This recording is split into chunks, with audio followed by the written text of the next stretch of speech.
Leave the past, a new tomorrow waits for all who understand.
Good evening, everyone.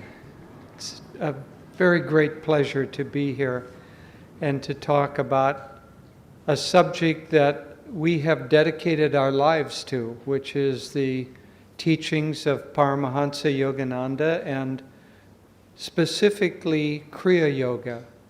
I want to talk a little bit about what Kriya is and what the history of it is. Generally, Kriya is mentioned and understood to be a particular technique of meditation.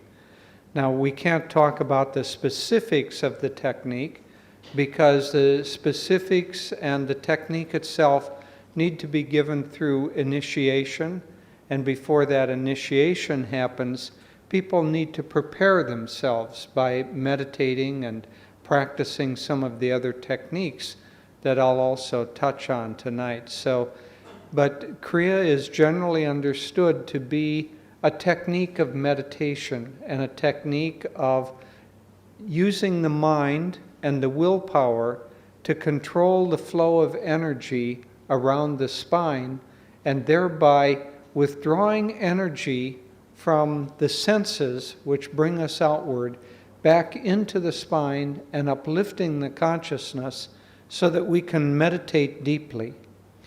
This technique of Kriya Yoga was not so much introduced to the world, but reintroduced to the world. In the late 1800s, around 1860, 1865, by the great Mahavatar Babaji, who is, as Paramahansa Yogananda said in his autobiography of a yogi, that Babaji lives in the Himalayas and he's taken on a deathless form. And he's there to help guide the upliftment of humanity during this entire period of time, has lived there for hundreds of years. But around the time of the 1860s, there was a change of consciousness, a change. Paramahansa Yoganandaji's guru, Sri Yukteswar, wrote a book called The Holy Science.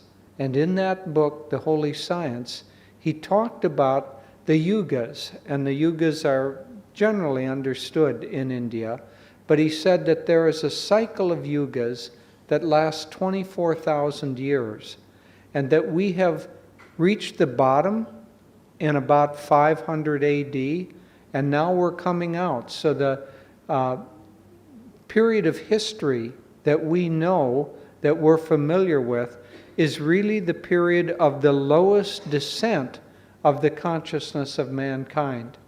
And now we're coming out of that, and around 1700, between 1700 and 1900, we shifted from that age of Kali Yuga.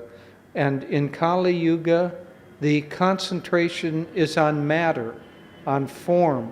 People don't have an enlightened enough consciousness to understand more subtle realities. And so even the religion of Kali Yuga has to be taught in terms of form, in terms of ritual, in terms of patterns of behavior. But we've come out of that now. We've come into a new age, Dwapara Yuga, the age of energy. And so the introduction of Kriya Yoga at this time is a technique of energy. It's a technique of using the mind and using the will to control energy. Yoganandaji, one of his fundamental teachings was that the power of individual will is enormously powerful. He would take, sometimes Yoganandaji went to the West in 1920. In fact, we were at a satsang last night, and Deviji was saying that he left from Mumbai in 1920 on the first ship that left India after the First World War and traveled to America. That ship was the city of Sparta. And so in a sense, all of us who lived in America and the West and have received these teachings, we have a debt of gratitude to Mumbai and all of you who are descendants of the initiation of Yoganandaji's passage across the ocean. At any rate, he went to the West, and it took a few years before he could establish himself. He arrived alone, barely knowing English, with only a little bit of money that his father had given him, and not having any people who were really his friends and supporters, except that he had been invited at that time to give a lecture to a group of religious liberals. And so they invited him to give a lecture. But imagine arriving alone, not knowing anyone, not having any contacts, and then from that point, building what he has built, a whole worldwide work and reputation. The autobiography of a yogi that he wrote, that came out in 1946, just after the Second World War. So it was published in 1946. More than 50 years later, it is still perhaps the most popular autobiography ever written. In Italy, about 5 years ago, the #1 bestseller on the nonfiction list was Autobiography of a Yogi in Italian. So that book that he wrote has had enormous power, enormous potential, and so many, many lives have been uplifted and changed by reading that book. So millions and millions of people have read that book. But it started with him leaving these shores of India, his beloved India, and going to America. And when he landed there, there's a group in America called the YMCA, Young Men's Christian Association. And it's a kind of a group that generally helps young people grow up with higher values. But they also have facilities that have very inexpensive rooms, a little bit like youth hostels. And that's where Yoganandaji stayed when he first arrived at the YMCA in Boston. And his first disciple there was a doctor named Dr. Lewis. And so Dr. Lewis came, and he and Master were sitting in this little bitty room in the YMCA in Boston. And Yoganandaji said, "It's going to be big, Doctor. I tell you, big." And Doctor looked around in this tiny little room, and he didn't know whether he was thinking that he was with a megalomaniac or whether this person was real. But now there are millions and millions and millions of people around the world that know about these teachings because of Yoganandaji, know about Kriya Yoga because of Yoganandaji. In that great book, Autobiography of a Yogi, he has a chapter dedicated to the science of Kriya Yoga. Now, he got it from his guru, Sri Yukteswar, who got it from his guru, Lahiri Mahashaya, who got it from Babaji. And Babaji re-released this technique into the world, as I said, around the 1860s. He re-released it. It wasn't that it was a new technique. He said that this technique has been practiced from ancient times because it is extremely central. It isn't like a belief. It isn't a religion. It's the central way to work with our own human nervous system, to withdraw energy into the spine and the subtle spine, and to lift that energy up. And even our language talks about this flow of energy. When you say, "I'm uplifted," in whatever language you say that, it means that you feel good. I feel high. I feel up. So you see the language reflects the flow of energy, up or down, the duality with which this world has been created. And you can also say, "I feel down, I feel low, I feel depressed," meaning that the energy is going down. It even is connected to our body, our posture, our body language. You never see somebody, "Oh, I feel so depressed. I feel terrible. I feel so low." Or, "I feel wonderful. I feel really, really uplifted." Even the eyes reflect that. So this internal energy flow is there in every human being. But most of the time, we don't think to try to take control over that. We don't try to think to take control over the reactions, the reactive process that we have. Things happen and they upset us, or they uplift us, or they elate us, they make us happy, they make us sad. And we think that it's the thing that is making us happy, the thing that is making us sad. But it's never that. It's always our reaction to things. Yoganandaji taught that everything, every circumstance is neutral. It's what our reaction is to that circumstance that makes it seem good or makes it seem bad. And that reaction is the same energy in our spines that make us sit up and be bright when we feel good, or slump down and sigh. Even our breath.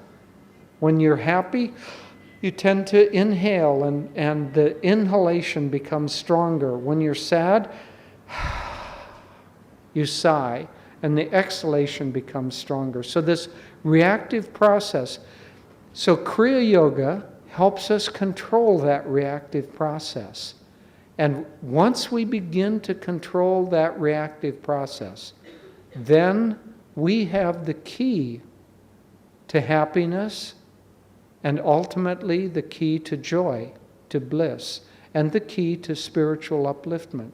So Kriya Yoga is the technique that gives us that key, and it gives us that control over the reactive process and the movement of energy in the spine. And that's why it's not a religion. You can't say that the human nervous system depends on religion. Everybody, no matter whether they're Christian, Buddhist, Islamic, Hindu, everybody in the world has basically the same nervous system, don't they? Everybody in the world has the same physiology. So Kriya Yoga doesn't depend on religion or belief. It depends on working with the energies in our nervous system. In fact, Yoganandaji said that the true altar is our own central nervous system. And it's on that altar that we must worship. But I want to talk a little bit about Kriya, the technique, the word, and the cluster of techniques that are associated with Kriya. Now, I'm not a Sanskrit scholar, but we got a very interesting email from a man a couple of years ago, and he said that Kriya comes from a Sanskrit root, that the same root also gives us the word karma. And Yoganandaji in the autobiography said simply that Kriya is a word meaning action. But he said that in this letter that there are two kinds of actions coming from this Sanskrit root. One is action that does not create further binding or further karma. And the other is action that results in reaction and drawing back to ourselves karma. And Kriya is the kind of action that frees us from reaction and frees us from karma.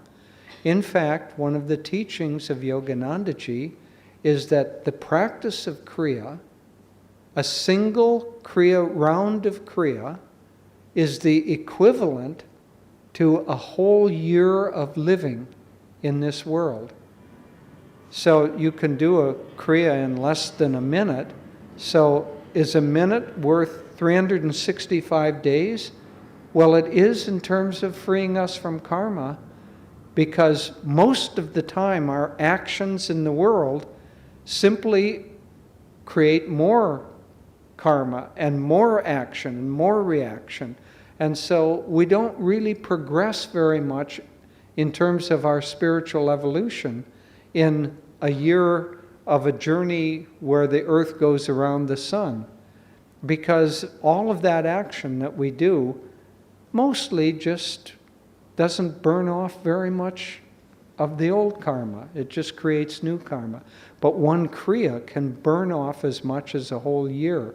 So Kriya is the kind of action that frees us from reaction and frees us from being caught. Being caught reminds me, there's a series of stories, kind of folk stories in America, called the Uncle Remus stories. And these stories have to do with basically two characters. There's a fox and there's a rabbit. And the fox is always trying to catch the rabbit because he wants to eat it. And the rabbit is quicker, smarter, and he's always getting away. And so all of these stories show how the rabbit finally gets away. Well, this particular story, the fox decides that he can't catch the rabbit, it's too fast. But what he's going to do is he's going to create a doll called a tar baby. So he's going to create a doll out of sticky tar, and he puts it in the middle of the road where Brer Rabbit always passes. And so Brer Rabbit passes, and he says to the tar baby, he says, "Good morning." And of course, being just a tar baby, the doll doesn't say anything back. And so Brer Rabbit stops and he says, "I said good morning." And the baby doesn't say anything. And Brer Rabbit says, "If you don't say good morning back to me, I'm going to slap you." And of course, the doll doesn't do anything. And so Brer Rabbit slaps him and his hand gets stuck. He says, "If you don't let go of my hand, I'm going to slap you on the other side of your cheek." And he slaps him on the other side, and his other hand gets stuck. And he says, if you don't let go of my hands, I'm going to kick you. And he kicks him, and he gets totally stuck. And then Brer Fox comes out of the bushes, and ha, ha, ha, now I've caught you. So that sticky old tar baby is like karma. You know, all of these opportunities that we have in the world, we say, oh, that sounds great. I'm going to take care of that when we get angry with someone. I'm going to slap you. I'm going to teach you a lesson. We just get caught. And I'm going to really teach you a lesson. We get more caught. So Brer Fox comes out of the bushes, and he's caught Brer Rabbit. Finally, after all these attempts. So Brer Rabbit, being really clever, says, oh, I hope you eat me quick. You can boil me, you can stew me, you can put me over the fire, but oh, Brer Fox, don't throw me in the briar patch. Briar patch is a patch of weeds with stickers in them with a lot of thorns. He says, don't throw me in the briar patch. It would be too painful for me. And Brer Fox says, oh, I'm not going to throw you in the briar patch. I'm going to eat you. I'm going to build a fire. And Brer Rabbit says, oh, thank goodness. I don't mind being eaten, but don't throw me in the briar patch. And finally they go through this, and finally Brer Fox says, well, if it's really that painful for him, I'm going to get back at him for all those times he's escaped me, and I'm going to throw him in that briar patch. So he throws him in the briar patch, and Brer Rabbit laughs. He says, I grew up in the briar patch. Ha, ha, ha, and he runs away. Well, the briar patch is our spiritual home. We grew up in the briar patch. And so no matter how much karma we get in this world, we're trying to get free to go back to our home. But that attempt to get back to our home, it takes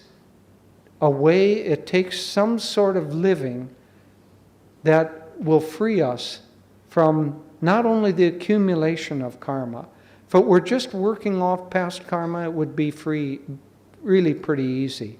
But free us from the continual recreation of karma and being stuck. Basically, karma is that every thought, every action, every desire is like energy that goes out, and it's half of a circle, and that energy will have to return and complete that circle and come back to us. So if we are hateful toward a person, that energy is going to have to come back, and either that person or someone else will act hatefully toward us, and so on. Thousands and millions of those threads going out and repeating, coming back. Well, we could work that off relatively quickly if we didn't keep creating those threads. But that's the problem, we keep creating them. So Kriya begins to clear us from not only the old karma, but the tendency to keep recreating new karma. Along with Kriya, there are some associated techniques so Kriya in one way is a single technique, in another way it's a cluster of spiritual techniques. Yogananda, one of the unique gifts to the whole ancient science of yoga, was that he created something called the energization exercises, which we practice and which we teach at Ananda. And those energization exercises use the principle of tension and relaxation, but the use of the will to send energy to a body part and then relax and withdraw that energy. And so what Yogananda is teaching us, or helping us to learn through the practice of this technique, is the ability to decide to send energy and to withdraw energy. And when we begin to get control over that, we begin to get control over the reactive process that I was talking about. And so this cluster of techniques that we have begins to free us gradually.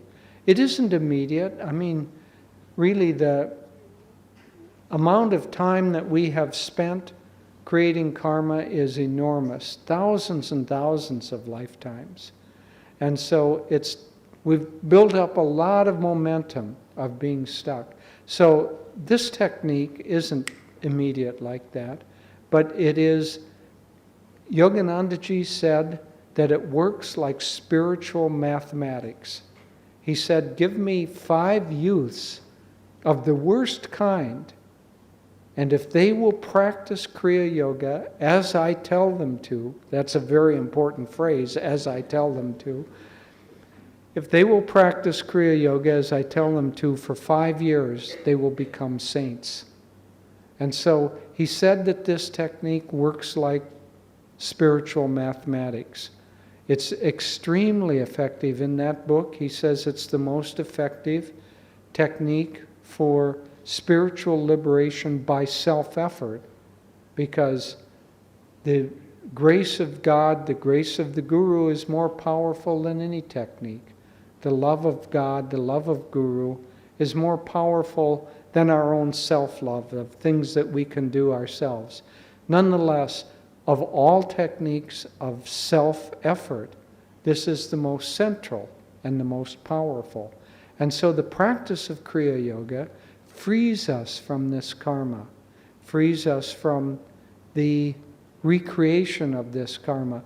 Together, people from Ananda, now as Shurjo was saying at the beginning, Ananda started in California with Swami Kriyananda in 1968, in 1969, and that's when I came to Swami Kriyananda. So I was actually his assistant in San Francisco before the creation of the Ananda communities and the Ananda Sangha that now has spread around the world. And at that time, what Swamiji was primarily doing was, he didn't have a community, he didn't yet have a group of people, a Sangha. He was just teaching. And he was going around as Yogananda did and giving classes. Now Yogananda, remember I was saying about him telling Dr. Lewis, it's going to be big, doctor, big, I tell you. Within 6 years of him saying that, he was going around America lecturing, and he would draw crowds to the very biggest halls in America. Carnegie Hall, which is a huge hall, holds several thousand people in New York City. He gave a lecture there, and the crowd of people was stretched around the block of people not only getting in, but trying to get in, and there weren't enough seats. And from city to city around America, Yogananda went, and he introduced this science of yoga and the science of Kriya Yoga. He himself initiated thousands of people into the science of Kriya Yoga. But of all of those people, not very many really, really dedicated their lives to them. And of all those who did, none of them were like Swamiji, like our Swamiji Kriyanandaji. He heard Yogananda give a talk in 1948 or 1950 at a garden party, and Yogananda very powerfully said that thousands of youths must go north, south, east, and west, creating these world brotherhood colonies where they can demonstrate that high thinking and simple living lead to the greatest happiness. And when Swamiji heard that, he dedicated his life to that. So not only was, when I met him, he didn't have a community, he was just teaching. He was, Yogananda said during the Depression in America, Yogananda was so powerful. When he would give a talk, he would come running onto the stage in his long hair. I mean, it was very uncommon in America in those days for a man to have long hair, and of course his orange robes of a Swami. So he'd come running onto the stage, his long hair flying behind him, and he'd say, "How feels everyone?" And they would shout back, "Awake and ready." "How is everyone?" "Awake and ready." He said, "All right, now you've got energy. Now I can talk to you." And so he had this enormous power and this enormous energy. And when he put that power out, it magnetized people. When he put that book, Autobiography of a Yogi, out, he put his power into it. And it's magnetized a whole world, really. People from all over the world now have read that book, and for tens of thousands of people, that book has brought them onto the spiritual path, including that for me. So Swamiji took up the banner of Yoganandaji, and he began these spiritual communities. The first one was in California, where Devi and I have lived basically our whole adult lives, and then across America on the West Coast, and then a community in Italy where hundreds of thousands of people every year come and study yoga there. And now, as Shurjo was saying, we have our first community in India, outside of Pune. Yoganandaji said that these communities will become the lifestyle for the New Age, the lifestyle for Dwapara Yuga. Why? Because I don't know if you've noticed, but there's some traffic in Mumbai. How many hours a day are wasted by people waiting in traffic? And so we're living in these crowded cities, in these crowded conditions, in ways that are not really very healthful, with pollution and all. And it isn't just here in Mumbai or in India, it's all over the world. I read an article a couple of weeks ago that there's a city in China, the pollution was so bad that they were having car accidents because drivers couldn't see the car in front of them and run into them. So all over the world, there is a kind of an unhealthy lifestyle. Well, we're going through changes, but eventually, probably not in the lifetime of any of us here, but eventually people are going to see that living in smaller groups with like-minded people, people who share their aspirations, share their spiritual desires, living together and reinforcing each other and drawing the best out of each other, that will become, Yoganandaji said, the lifestyle for Dwapara Yuga. And so that's what's coming. And Ananda is, please come in. Ananda is just the forerunner of this. Someday there'll be thousands. Yogananda said these communities will spread like wildfire. But that's for the future. What we can do now is we can take up these spiritual practices. We can gather in groups like this, gather together in a Sangha. Yes, many of us at this time have responsibilities, and we can't easily just pull up and leave Mumbai or leave other cities. We're kind of stuck here. And so we may be stuck in a place physically, or we may be rooted to a place physically and have responsibilities. But we don't have to be stuck spiritually. We are given these techniques, spiritual techniques, because they will begin to free us from those ways of thinking, those ways of acting and reacting that make us unhappy. That's really what it's about. Yoganandaji's first book, The Science of Religion, he said that everyone in this world is motivated by one thing. Everyone.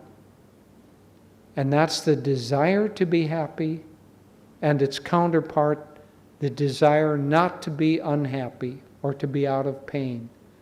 And so everything that we do has that motivation.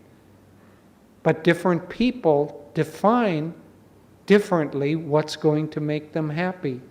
A thief defines, I'll be happy by stealing some money from that person. Or as it's said, when a pickpocket meets a saint, he only sees the saint's pockets. And so, depending on our mindset, we decide what's going to make us happy. And then we chase after that, whatever we've decided is going to do it. For some, it's possessions and financial security and so on. For others, it's relationships. For others, it's power. Yoganandaji said it's like a donkey that is stubborn. And so the donkey driver ties a stick with a carrot on it, on a string, in front of the donkey's nose, about a foot away. The donkey sees that carrot, wants it, and takes a step. Well, then the carrot is still a foot away. And he takes another step, and it's still a foot away, but pretty soon the donkey is moving on, moving on, moving on. Wealth is that carrot. No matter how wealthy you get, either you see that wealth alone does not make you happy, or you still hope that more wealth, if you only have a few crores in the bank, then you need many, many more crores, and you keep working after that carrot, or power, or whatever. And so it is that we keep moving after the things of this world, but happiness doesn't lie outside of ourselves. If we get that carrot, we're only happy for as long as it takes to chew it and swallow it. And then what? We have to look around because we've been trained that happiness is outside of ourselves. We have to look around for something else to chase. And so we go on this chase day after day, month after month, year after year. A whole lifetime goes by. We still aren't satisfied. More lifetimes, more lifetimes. Eventually, we have to understand that our happiness lies within ourselves, not outside of ourselves. It lies in our reactions to things, our reactions to circumstances, not in things and not in circumstances alone. And so, if it's our reactions, then it becomes obvious if we want permanent happiness, we have to learn to control our reactions. And that is the purpose of the science of yoga, is to help draw the energy in and to teach us that movement, we're happy when the movement goes up and we're unhappy when it goes down. So if we can learn a science, a technique that helps us draw the energy back into our own interior self and learn to control it and lift it up, then we have the keys to happiness, and happiness will lead us eventually to an uplifted state of consciousness, inner happiness, not outer happiness. Inner happiness will lead us to an uplifted state of consciousness, and in that state of consciousness, we will find our own God-given spirituality that has always been there, always will be there. Ultimately, we came from God, and we're seeking to return to God. We came from joy, and we're seeking to return to joy. As the great Saint Ananda Ma said, joy is the natural food of the mind, and we will always be hungry until we feast on that joy. And so feasting on that joy, which is the joy, the innate consciousness of our divinity, is the true purpose of life. And Kriya Yoga and living according to a cluster of techniques that help us control the reactive process, Kriya Yoga is the key that unlocks that feast of joy.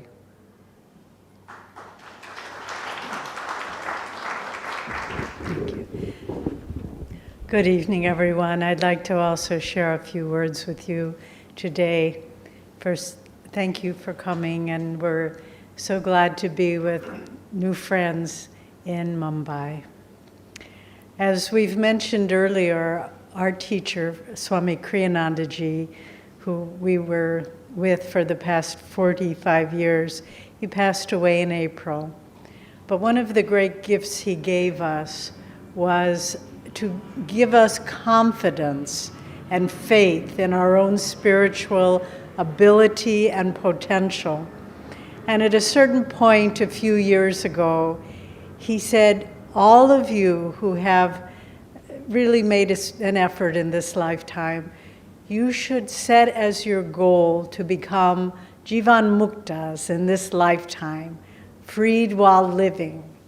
And that seemed like a pretty steep goal to me. And Jyotish and I were talking about it one evening, and I said, you know, that's a very fine thing, but I don't really think that for me I'm capable of reaching such a high goal in this lifetime. And Jyotish gave me a wonderful answer. He said, you had better expect it, but then have plan B. And so in other words, set your sights very high, but also have a backup plan. Well, for all of us, I think sometimes when we come and we hear such a nice lecture as we're having this evening on the science of yoga and Kriya Yoga, it's all very nice to listen to. But then we go home and we think, oh, but I'm not really, that's not for me. I've made mistakes in my life. I don't have the energy to commit myself to dedicated spiritual practices. But we need to remember something very important. It is not by our own efforts that we are able to grow spiritually. In fact, I would say it is entirely not by our own efforts that we grow spiritually. It is the grace of God and Guru. But we have to want to make progress. In Swami Kriyananda's autobiography, The New Path, he talks about a vision that Yoganandaji had as a young man before leaving India to come to the West. And in this vision, he was in a marketplace, a very busy marketplace in a village in India. And he looked around, and there were the housewives and the children and the merchants and the street dogs, very crowded and noisy and busy and dusty. And he noticed that every once in a while, someone would look up and see something and kind of sigh and then go back to the dusty marketplace. And he wanted to see what they were looking at. And so he went off to the side and he looked up, and there was a beautiful mountain, a beautiful snowy peak, distant and holy, shimmering on the horizon. And he looked up at it, and just as the rest of the people there, he said, oh, I would love to reach the top of that mountain, but it's so far away. I'll just stay in the dusty marketplace. And then Yoganandaji was a great spiritual warrior, and something in him said, no, maybe I can't reach the peak, but I will put one foot in front of the next, and I will see how far I can get. And so for me, and for those, my Guru Bhais who have committed their lives to a spiritual search, I think this is a very useful attitude, and I offer it to each of you. Maybe you consider yourself not a very spiritual person. Maybe you think, oh, I'm too busy. But take whatever steps you can. And every step, remember I said, it is not by our own efforts that we make spiritual progress, but truly it is the grace of God and Guru that add their blessing, their magnetism to our efforts to give it power. And so when we come to the science of yoga, that's why it's so important to see Kriya Yoga and all the techniques of yoga as both a science and an art. A science in that there are specific techniques and practices that have evolved from India over time immemorial, from the great Himalayan masters and the great sages of India who drew from a higher consciousness techniques that we as struggling devotees, struggling humanity, could practice to free us from the bondage of karma and maya. But at the same time, it is an art. And that art, we have to tune in to those who have gone before us, to those who have found the path to God. Just as if we want to learn any technique in this world, we can struggle along by ourselves, whether it's music or athletics or whatever it might be. But if we go to someone who has mastered that technique and apprentice ourselves to him or her, study from that person, try to draw the consciousness of that person, then that enhances our own techniques. So I want to share something because I hope many of you will begin taking the meditation classes that we offer here in Mumbai or come to our retreat center and community outside of Pune. But I want you to remember, because something very important, if we think of the science of yoga only as a technique, and we have been teaching now in India in many different cities, Ananda Sangha, for about 10 years. And people come and they take the basic meditation, then they take the next step, and some stay on and then receive Kriya Yoga. But some of them say, well, I did all the techniques, but I haven't found God yet. Well, first of all, it takes a while, it takes some time. But secondly, that's why I say it's an art. You cannot get there by techniques alone. Some of you may be familiar, there was a great American humorist in the 19th century in America, Mark Twain. He wrote Huckleberry Finn, Tom Sawyer, and so forth. But at one point, he was a delightful man and traveled all over the world giving lectures. But he had a bad habit that he cursed a lot. He used a lot of foul language. And one time his wife got very upset with him and she said, I just wish you wouldn't have to use that bad language all the time. But he didn't change. And so she said, well, I'm going to teach him a lesson. I'm going to start using that bad language and see what it sounds like. So she began cursing and using bad language. And finally he looked at her and he said, my dear, you have the words, but not the tune. Meaning that, and it's the same with the practice of the techniques of yoga. We can do all the outward things, but if we don't have inner attunement, we won't get very far. And I say this with deep sincerity. So you can go right through and get Kriya Yoga technique and initiation, but we need to understand that the art of all the techniques of yoga are to tune in to the great line of gurus and Yoganandaji, Kriyanandaji, who have given us this teaching. Even though they no longer are in the body, it doesn't matter. The technique of Kriya Yoga is something, as Jyotish was saying, it is basically a pranayama technique, but that's just to prime the pump. That's just for us to get a sense of what an upward flow of energy is like, until the more we practice it with depth and subtlety, we ourselves begin to get a sense of how to work with that inner flow of energy in the astral spine and bring it up to higher centers of awareness that lead us to liberation. But we cannot do this by our own effort. The grace of the Guru, Yoganandaji often used the example of a bar magnet. You take a piece of iron, and what's the difference between a piece of iron and a magnet? Well, essentially, in an unmagnetized piece of metal, all the molecules are randomly placed. The north and south polarity is random. So there's no power that goes through it. but then you run some electricity through a bar of iron or place it next to another magnet, and the molecules get aligned. So all the north axes and the southern poles of the molecules, and so energy can flow through it. Now, how do we magnetize that bar of iron? Just as I said, one way is by running a strong current of energy through it. We can think of that as Guru Diksha. The other one is to place it next to a magnet.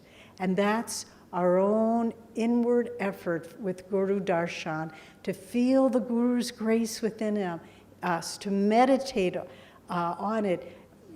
Our teacher, Swami Kriyanandaji, said he would meditate as though Yogananda were sitting inside him and try to feel that flow of energy coming up from the base of the spine, that the Kundalini power coming up to the Gathusta Chaitanya, the seat of higher consciousness here.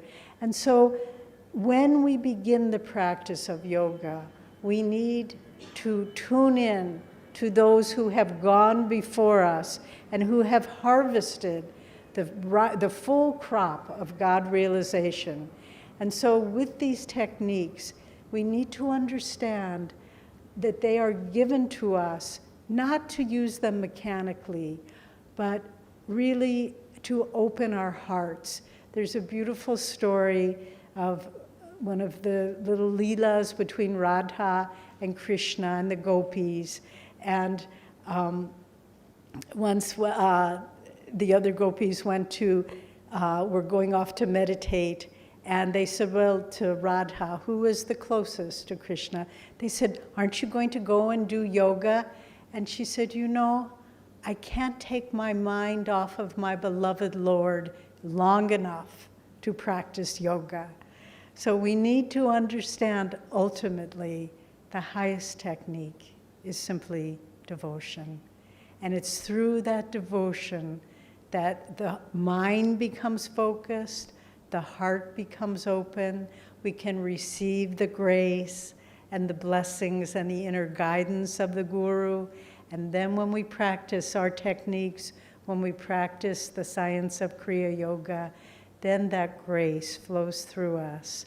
And without it, we can make some advancement, but there'll always be a door that doesn't open, and that is the door of the heart.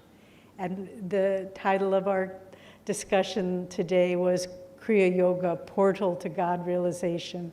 Well, ultimately, that portal is opening our heart in devotion and dedication. And I want to leave you all with this thought. Don't separate yourself from your own higher self. Don't think, I'm not worthy, I'm a material person, I'm too busy. You will never be happy in the most profound sense until you realize you are a child of God. That's why Yoganandaji came to the West.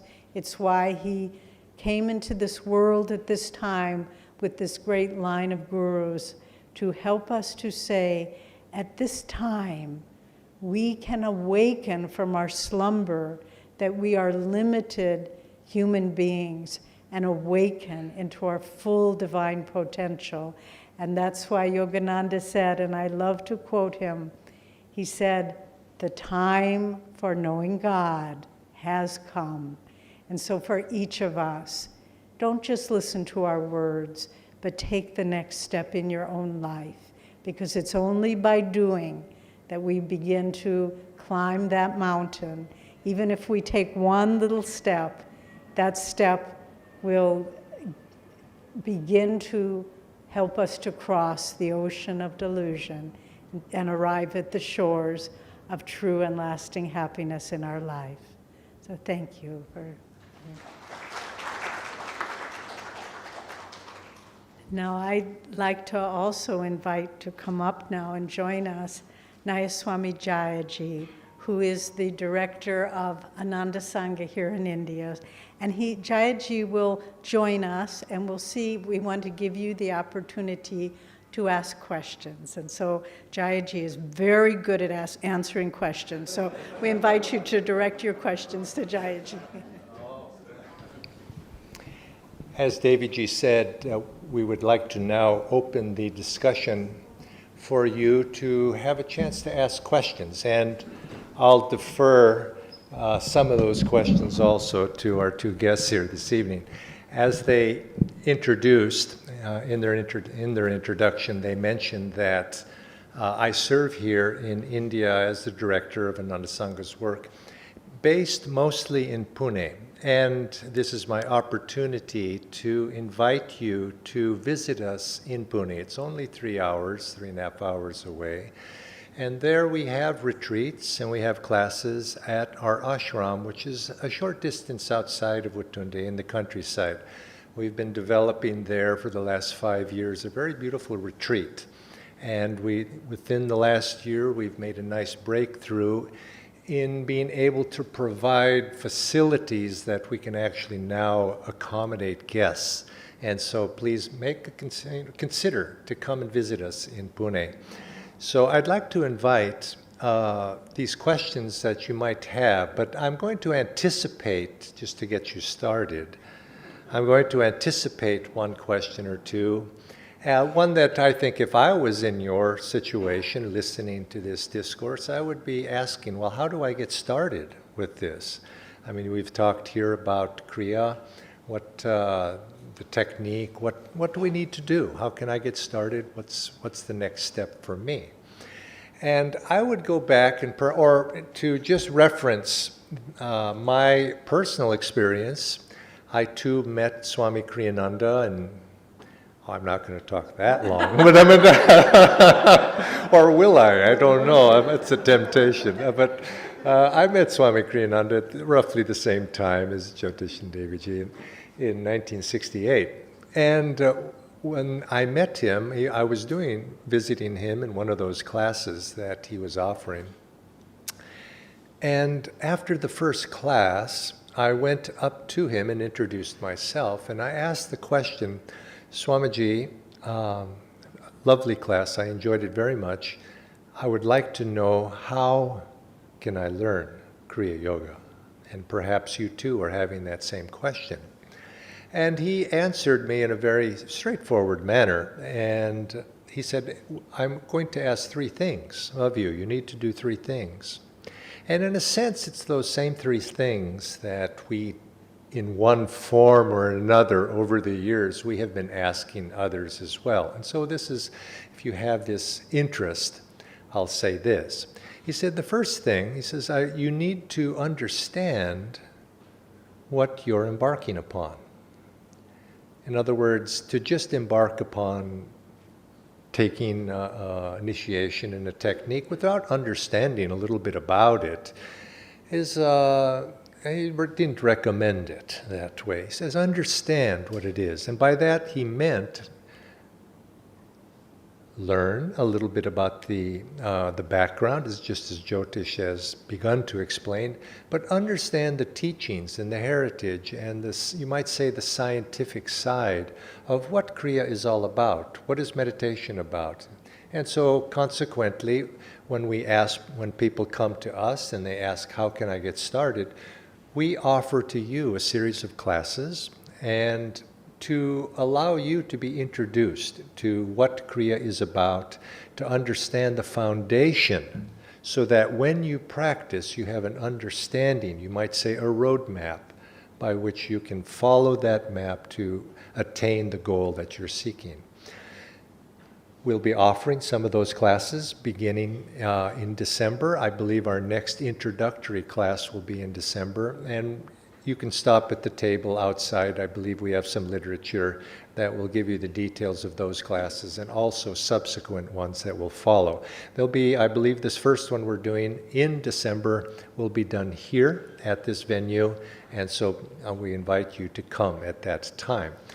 The second thing that Swamiji asked or responded when I asked him that question, one, he said, you need to understand, study what you're about to embark upon.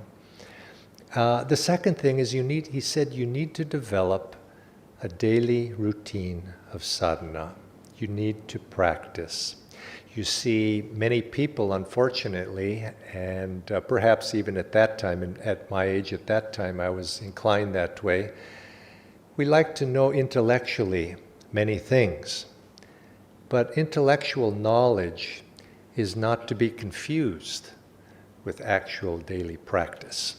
And this, you might say, is the obstacle that many of us have, that hurdle of actually doing something about what we learn. And so, again, in these classes that we will introduce you to a series of techniques, preliminary techniques, that by practicing those techniques you will, as Jyotishji said, it will prepare you to be able to receive that Kriya, so that when you receive that initiation, you'll be successful. It's been my experience that those who do not develop themselves and practice preliminarily to prepare themselves, to simply receive the technique, to receive the knowledge, and then go about their lives, rarely make good progress, because they have not developed the foundation and the routine and the self-discipline as well to actually incorporate the blessings that are the potential. And finally, the third thing that Swamiji said to me, he said the third thing, besides understanding, knowledge, practice, he said, I need to get to know you a little bit better. Now that has many implications, but ultimately there is a certain transmission of blessings that take place as we initiate disciples into the technique of Kriya. And so it's not an outward intellectual knowledge of your occupation and who you are, but in a sense there's a heart connection needs to be made as we pass on this tradition from spiritual generation to spiritual generation to spiritual generation. This is what's taking place. And so, yes, on a heart level, you might say, or on a spiritual level, we need to come to know one another as spiritual family. And so, in a sense, when we begin to practice Kriya, we are joining a large spiritual family of devotees that number, I don't know how many, but it's perhaps in the millions by this time, as has been mentioned. Many, many Kriya bonds have been initiated into these techniques, and you too, that potential is there for you to join this great spiritual family. So I invite you to participate. Now, questions? Please, and Sergio, if we need to, somebody in the back needs to pipe up, you can help repeat that question if needed. Any questions, please?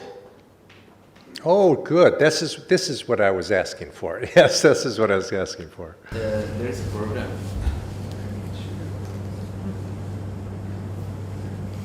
I think he did. I just made it. I'm going to come down here so I make sure I hear you. Regarding this program, I want to know. Oh, hey. Oh, okay. The question is? The question is, what is eligibility? Eligibility. Anyone can join? Yes. And what is the highlights and what are the benefits of this program?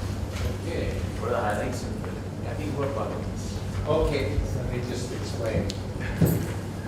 As you can read, no, he is giving me a brochure or a flyer that is, I think, available here on the book table of a program, one of the programs that is coming up. Now, this program is entitled Paramahansa Yogananda's Advanced Healing Techniques for Body, Mind, and Soul. And this is going to be given here in this venue on November 24th on Sunday. And it's a 6-hour workshop. This is not one of those preliminary programs for a Kriya preparation program. This is a standalone program that will introduce the techniques of healing, spiritual healing, energetic healing, that Paramahansa Yogananda taught as part of his broader mission of sharing these teachings with the public. The preliminary programs that I was referencing will start in December. But this program, in 2 weeks' time, everybody is invited. It's open to the general public. And when Yogananda came to the West, and when he came, or even when he traveled in India throughout the world, He came with a world mission to show how the techniques of Kriya, how the techniques of spirituality that underlie this spiritual path can be applied in many different ways. How they can be applied to make us successful in daily life, how they can improve our relationships with other people, how they can help us to raise families, how they can help us to deepen our spiritual practices, and specifically in relation to this workshop, how they can be used to improve our physical, mental, and spiritual health. And he devised very specific techniques of how that were developed to be able to allow us to do that. And so at this workshop in 2 weeks, we're going to be discussing the principles of good health from a spiritual perspective, and you could say, let's say, from a yogic perspective. Now, I think perhaps many of you who have some interest in these teachings, because you're here this evening, probably know some aspects of yogic principles. We're going to discuss those, but Yogananda had very specific techniques for that. And so it's not something we need to go into tonight, and we'll reserve that for the workshop. But everybody is invited, and if you would like to understand these techniques and would like to develop them within your own practices, please come. 2 weeks' time, I'll be joined by, I serve as the director I actually serve as the co-director in India of Ananda Sangha's work with one other acharya, Nayaswamis Jyotish, who's also, his picture here is on the brochure. She is the director of our work in North India and is the director of our ashram in Gurgaon. And she will be coming, whereas I serve mostly in the southern half of India, and she will be coming to join me, along with a medical practitioner, a Kriya-Bond medical doctor, Dr. Aditya, Brahmacharya Aditya, will also be joining us for that. So please come. And did I answer that question? Maybe a little too long. Yes. Yes, you'll be able to learn. There's very specific techniques that will be augmenting your practices that you've learned already in the level 1 and 2? Yes, the answer is yes. Now, yes, ma'am. I want to move to some other questions. Yes, sir. Can I sit and ask you or should I stand? That would make it better. Yeah, I just wanted to know whether this Kriya Yoga that you were talking of regularity in practice that is required. Now, what is the duration of the practice that one has to do, I mean, whether it's meditation or whatever it is that is Kriya Yoga. I mean, how much time in a day do you spend in this? Why don't you? Well, she's asking, I hope you could all hear, how much time per day do we spend doing this? In order to receive the initiation into Kriya Yoga, we ask that you develop a spiritual practice of meditation with the preliminary techniques, generally of at least an hour to an hour and a half each day. For most people, much of that is in the morning. And this gentleman said he had gone through level 1 and level 2. These are progressive class series that teach you how to meditate and how to practice some of the preliminary techniques. And so gradually over a period of a year or so that it takes to prepare for Kriya initiation, you learn how to incorporate the basic techniques of meditation into your daily life. And generally speaking, it needs to be a firm practice of meditation twice a day. Usually we ask about an hour to an hour and a half, because the Kriya technique doesn't just stand alone. You can't just do it and then walk away. You have to, in each meditation, you do some preparatory techniques. Then the Kriya technique itself withdraws the energy and uplifts it. And then in that uplifted state, you really want to have time to try to commune with God, commune with your own higher self. And so in the practice of Kriya Yoga, it takes some dedication of time but not enormous amounts of time. I have two questions. The first question is that can you briefly describe what are the various components of Kriya Yoga, not the entire technique, but what are the components of Kriya Yoga? That's question one. And question two is, what is the ultimate goal of doing Kriya Yoga? Okay, I'll answer both of those. Some of the components of Kriya. First of all, it takes deep concentration. It's a technique that uses breath, uses a breathing technique, along with a kind of interior mantra or sound. And with that, and with deep concentration, it withdraws the energy into the spine. In other words, for those of you who have studied yoga, Patanjali talks about the successive withdrawal of energy. Pranayama is energy control, and pratyahara is Yogananda described pratyahara, or defined it as shutting off the sense telephones, that which disrupts the mind and keeps it restless. And so what Kriya does is withdraw the energy and concentrate it so that the sense telephones, we can achieve the state of pratyahara. It's only then that we can go into the deep meditation that will bring us to union with God. And what is the ultimate goal of it? The ultimate goal of it is enlightenment, or union with God, or samadhi. And so the practice of Kriya Yoga, one could say, stands midway in Patanjali's Eightfold Path. The first steps are more outward. Yama and Niyama describe those steps of how we act in this world, the things that we shouldn't do, and the yamas, the things that we should do. Asana describes a straight spine, how to sit, how to relax.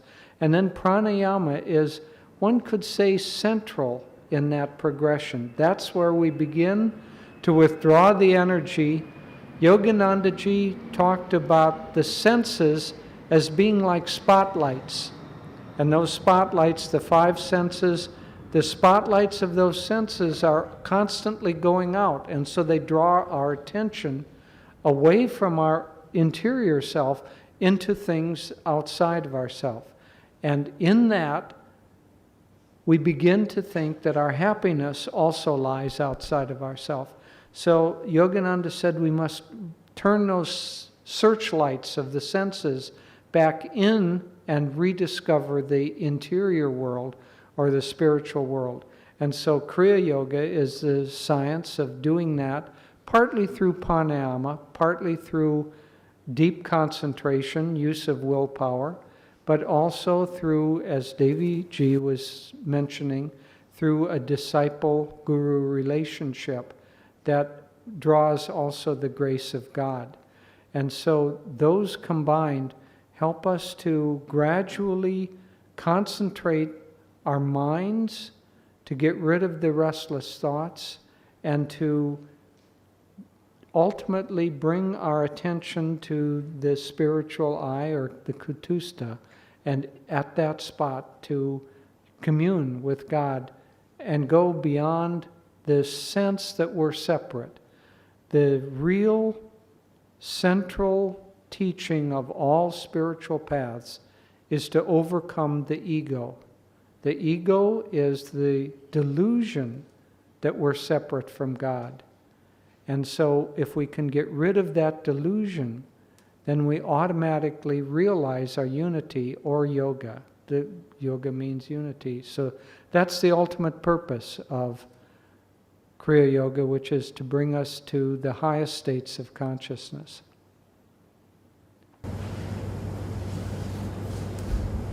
Further questions?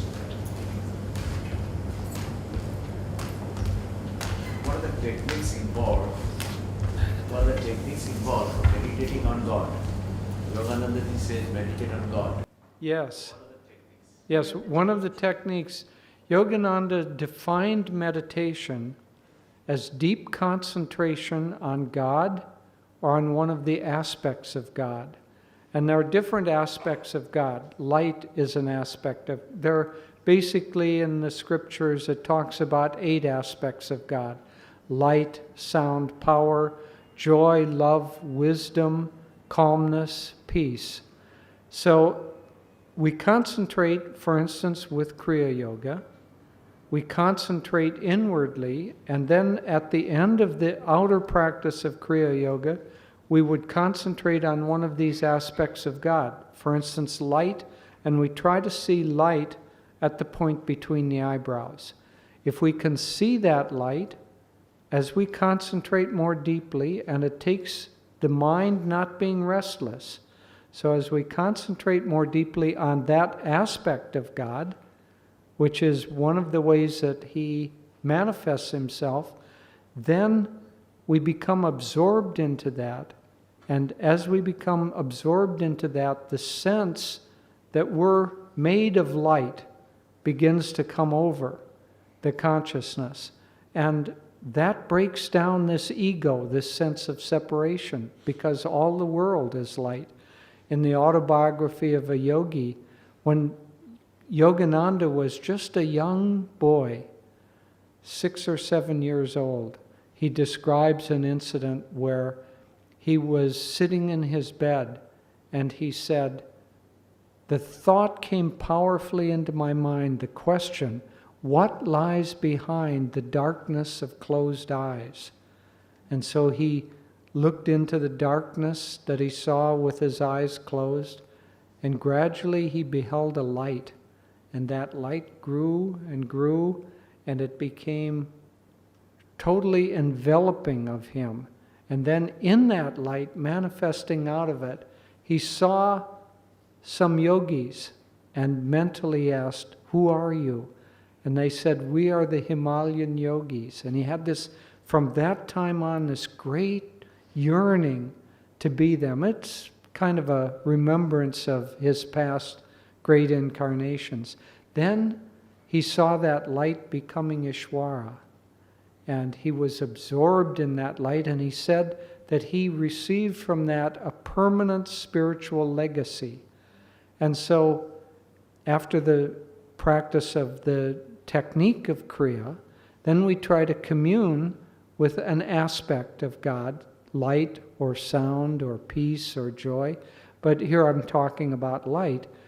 Here Yogananda, he became absorbed into that light, and it broke down that sense of separation.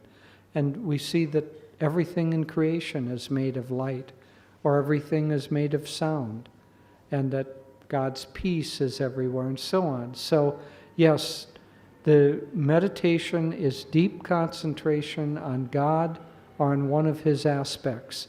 And Kriya helps to interiorize and calm the mind sufficiently so that we can carry on that true state of meditation.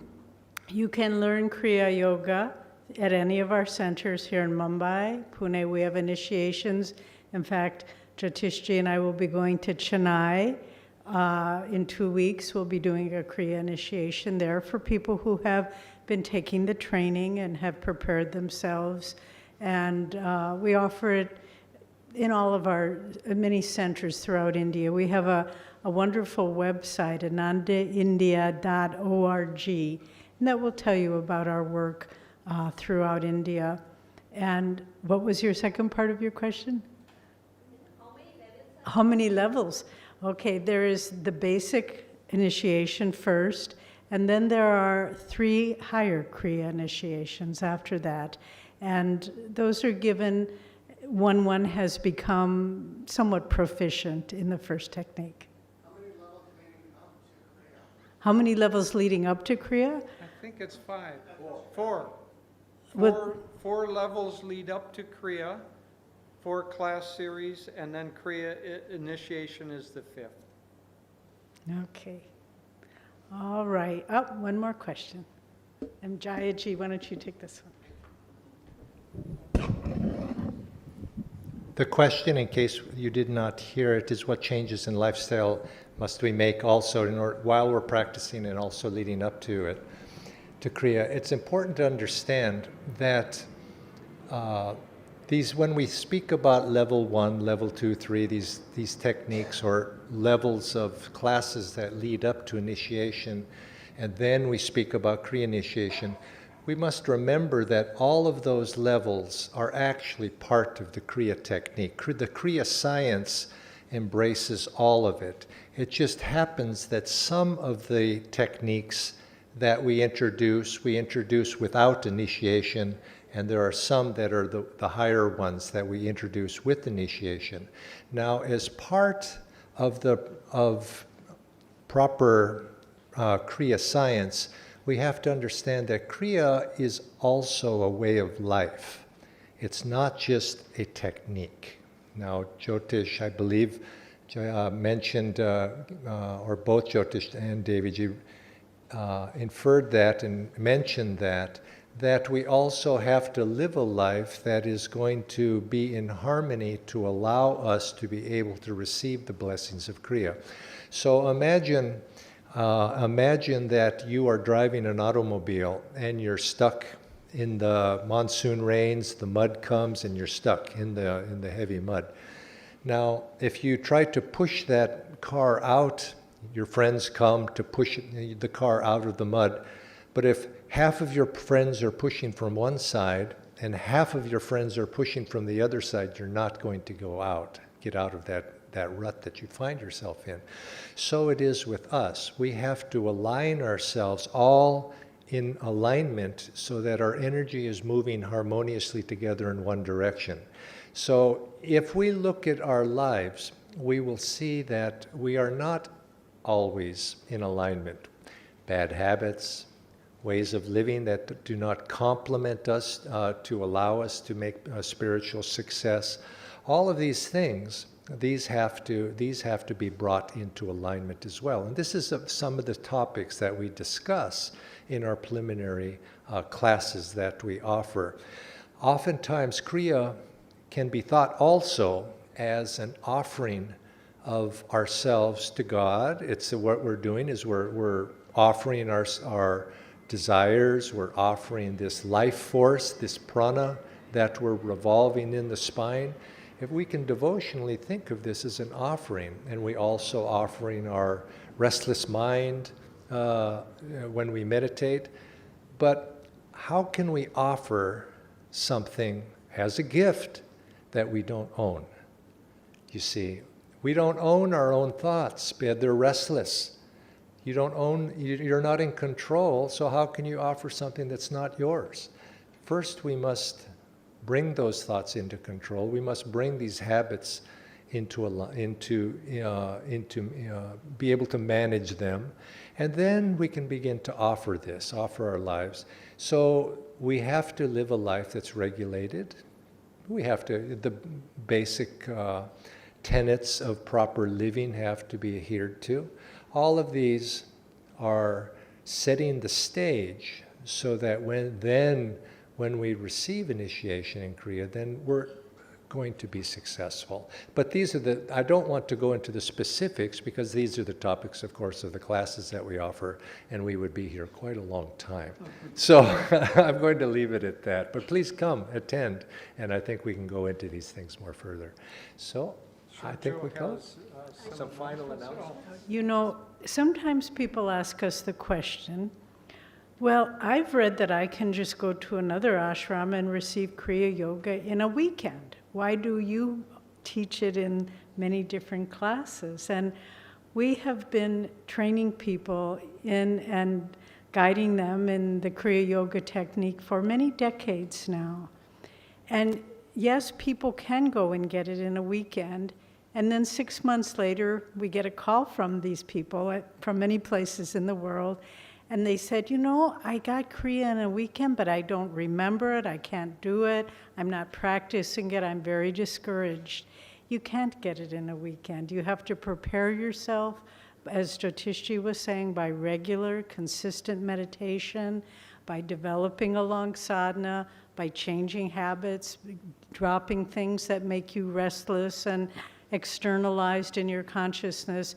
And then when you've really prepared the soil, then when you plant the seed of Kriya Yoga, it really can take root. And so it's worth the effort to take the time to prepare your consciousness for when you receive that diksha and that technique, that it's a significant moment in your life, as in truth it is. Okay, Sergio.